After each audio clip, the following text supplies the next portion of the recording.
In a school that offers both programs, it's a perennial question about who the IB is suited to. What I would say is that a girl who will do well on the IB has certain attributes, one of which I think is curiosity. So I think in order to do the IB, you need to have a natural curiosity. You've got to be a good independent learner. You've got to be someone who likes to find out things for yourself, okay, with direction from a teacher, but there has to be an element of inquiry there. Clearly, managing 6 subjects and the core, you have to be well organised, but you can develop your organisational skills, I think, over the 2-year programme. So for me, I think it's the curiosity and the willingness to learn and the openness to learn and the open-mindedness that is, I would say, the most important feature. I think it's a myth that the IB is only suited to generalists or people who don't know what they want to do. Whilst the IB is a great programme for students who don't know what they want to do because they maintain their breadth, I think equally a student who's got a very fixed idea of what they want to do can get an awful lot out of the IB.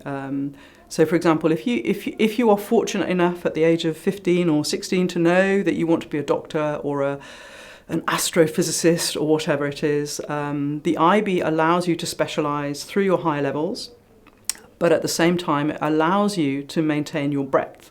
So what I would be saying is, okay, so you want to be a doctor, so you can achieve that through your high level studies of chemistry and biology, but think about what the study of your standard level subjects brings to the table. So what does that offer? So what does that give you in terms of skills development that are going to be helpful for you as a medic, for example?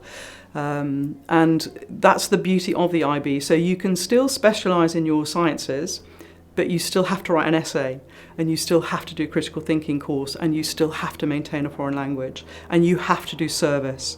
So I think it's the specialism of the HLs that are the appeal to the specialists, and it's the breadth that is the appeal to the generalists or the people who aren't quite clear yet what they want to do at university or in life. I think the main myth that needs to be dispelled is that the workload is too heavy and that students won't manage to carry on with all these different subjects. I think it's a very manageable thing to do, and I think students at this school are able to balance extracurricular activities and learning in the classroom as well without any added stress. The IB suits students who have got a curious mind, want to find out more about not just the world around them, but also a wide range of subjects, and ones who want to develop their understanding in a whole range of different areas. I think the IB suits me better as a person because I get to keep up lots of different skills. So I get to keep up math skills, English skills, language skills, science skills, and that really gives me a broad set of skills which I can draw on in the future. So for example, in my study of geography at university, I'll be able to use my maths and my languages and my science, and that all really aid my future. The IB suits a range of different students. For example, it suits students who are independent and want to learn on their own, but it also suits students who maybe haven't yet realised which area of interest they want to focus on at university, as it allows them to cover a breadth.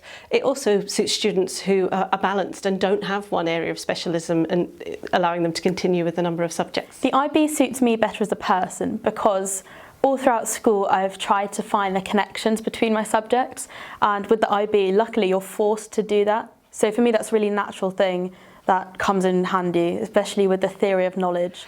I think one of the strengths of the IB is the breadth that students cover, not just in terms of them studying subjects across the range, but also within the subject. So for an English, for example, they will cover more texts, experiencing different writers from around the world, different time periods, and that allows them to see a bigger spectrum of literature than perhaps other courses might offer.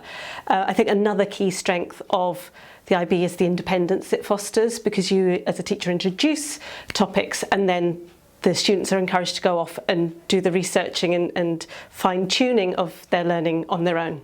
With the IB, we spend a bit more time looking at areas where the girls have more choice and direction, so they will choose the kind of things they want to specialise in. So in global politics, girls will pick case studies that they're interested in.